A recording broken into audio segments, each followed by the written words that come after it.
আসসালামু আলাইকুম প্রিয় দেশবাসী। বাংলাদেশে সর্বত্রই এখন বন্যা, বর্ষার পানিতে মানুষ ঘর ছাড়া, বাড়ি ছাড়া, কারো কারো বাড়িতে চুলোয় আগুন পর্যন্ত জ্বলে না, এমন অবস্থায় মানুষ বিপদগ্রস্ত। এই বিপদগ্রস্ত অবস্থায় বাংলাদেশের শিক্ষামন্ত্রী দেখছি যে এই পরীক্ষা চলমান রেখেছেন। এটি একটি অনৈতিক কাজ এবং অবর্ণনীয় একটি অপরাধ।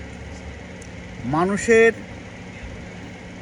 আজকে যে অবস্থায় ছাত্রছাত্রীরা দেখেছি বানভাসী জলের ভিতরে কোমর পানিতে, বুক পানিতে, হাঁটু পানিতে পরীক্ষা দেওয়ার জন্য পরীক্ষা কেন্দ্রে যাচ্ছে।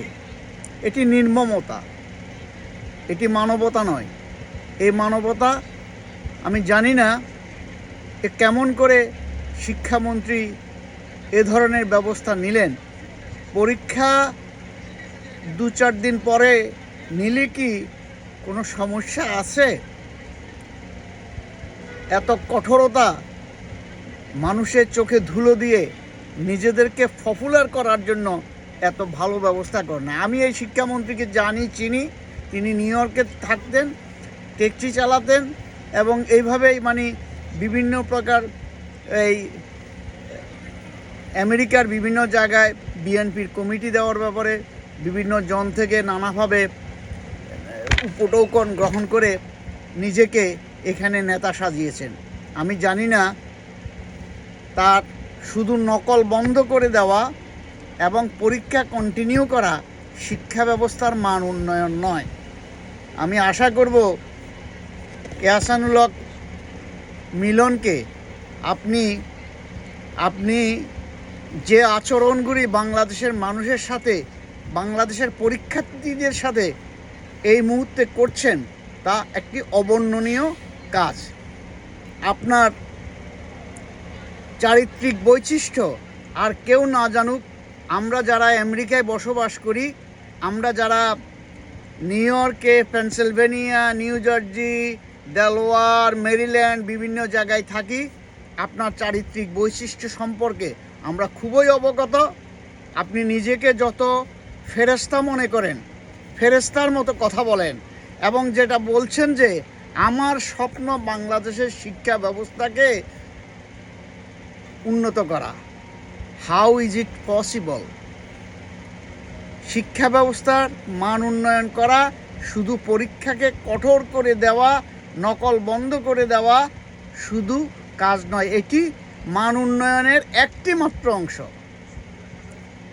মান উন্নয়ন করার জন্য শিক্ষকদের মান উন্নয়ন করতে হবে, ছাত্রদেরকে শিক্ষাক্ষেত্রে শিক্ষার জন্য অনুরাগী হতে হবে, সে পরিবেশ সৃষ্টি করতে হবে এবং শিক্ষক ছাত্রছাত্রীদেরকে লেখাপড়ায় মনোযোগী করার জন্য পরিবেশ সৃষ্টি করতে হবে। সেই পরিবেশ সৃষ্টি করার জন্য বাংলাদেশে সকল স্তরের শিক্ষক, শিক্ষিকা, ছাত্র, ছাত্রী এবং অভিভাবকদেরকে সংশ্লিষ্ট করে, কম্বাইন করে একটি শিক্ষা ব্যবস্থা গড়ে তুলতে হবে। সুদূর প্রসারী পরিকল্পনা গ্রহণ করতে হবে।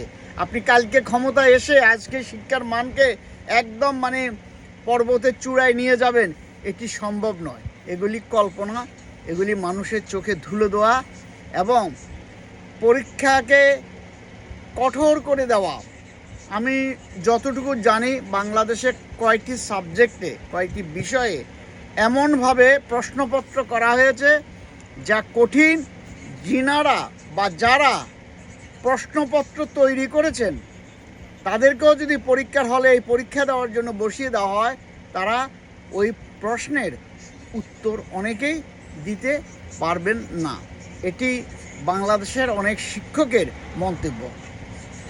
এহসানুল হক মিলন, আপনি সার্বক্ষণিকভাবে যখন এই বিএনপি 17 বছর যখন রাজনীতি করতে পারত না, আপনি নিউ ইয়র্কে আপনার এখানে আপনি কি কাজ করেছেন, কি কাজ করেন, কোন চালের ভাত খান, কোন সময় কোন তরকারি দিয়ে রান্না করেন, এগুলি এখানকার অনেক মানুষই জানে। নিজেকে এত হুম্বিতম্বি করে কোনো লাভ নেই। এগুলি করে বিএনপিকে জলে ডুবাবার ব্যবস্থা করছেন আপনারা কয়জন মন্ত্রী মিলে, যা অতীতে আওয়ামী লীগের মন্ত্রীরা করেছে। কিছু মন্ত্রী হম্বিতম্বি ভাব দেখিয়ে আওয়ামী লীগকে একদম বাংলাদেশ থেকে তাড়িয়ে দিয়েছে। আপনাদেরও অবস্থা সেরকম হবে, কারণ জামাতকে আপনারা কাঁধে নিয়ে, কোলে নিয়ে, কোমরে নিয়ে হাঁটছেন। অতএব আপনাদের ভবিষ্যৎ খুবই খারাপ। অতি সতর্ক না হলে বিএনপিকে জলে ডুবে মরতে হবে। ইদানিং বিএনপির যে ভাবমূর্তি ছিল, সে সকল ভাবমূর্তি এই 3 মাসের মধ্যে অনেক বিনষ্ট হয়েছে আপনাদের কতিপয় মন্ত্রীর কারণে।